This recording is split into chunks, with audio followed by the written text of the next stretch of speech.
Windfall, out on Netflix, new thriller starring Jason Segel, Lily Collins and Jesse Plemons. It's another one of those characteristically pandemic-era movies with a tiny cast and a single location where everything takes place. The story is also very self-contained. Jason Segel plays a burglar who is robbing an empty house at the beginning of the film, and suddenly the owners unexpectedly arrive, a billionaire CEO and his beautiful wife. And they spot him before he's able to escape, which is when he sort of turns it around and threatens them into submission. And initially, this situation is a huge problem for the burglar because his face was seen, they know he robbed them, and he can get into much more trouble as a result. But he decides to turn this problem into opportunity, as he can now demand much more money from the rich owners in exchange for their lives. And the story goes from there and essentially just puts these three characters in a single location for 2 days. And in the process, the owners are trying to talk or work their way out of the situation, and the burglar to obviously keep control of it. So I saw that the film isn't getting too much love on the web, and I think it's mainly because it stands between genres, between thriller and dark comedy, being neither in the end. So like fans of crime thrillers will, I think, find it to be not tense enough or serious enough. And on the other hand, fans of comedy will find that it's not funny enough throughout its entire runtime.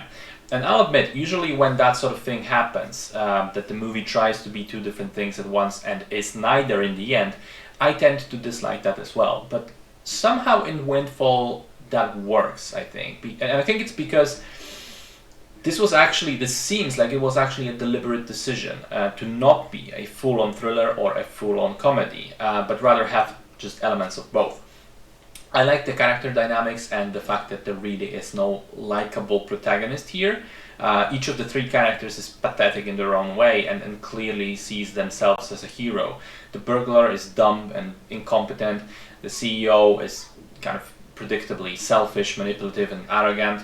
And the wife is living under his shadow. She's sort of chosen to sacrifice any life of her own to just be the wife, and then she tries to justify that in many different ways. And in all of that, each of them at different points tries to paint themselves as the victim in this situation, which, again, in each case is not really true, as the other characters try to point out. So we have a number of these conversations between them about life choices with a couple of darkly funny moments.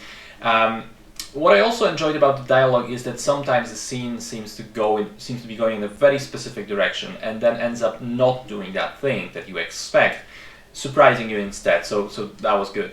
I also like the way that the ending sort of twists the meaning of the title around, and also wanted to mention Jesse Plemons' performance. I think he's great as always, and he's clearly having loads of fun playing the asshole CEO.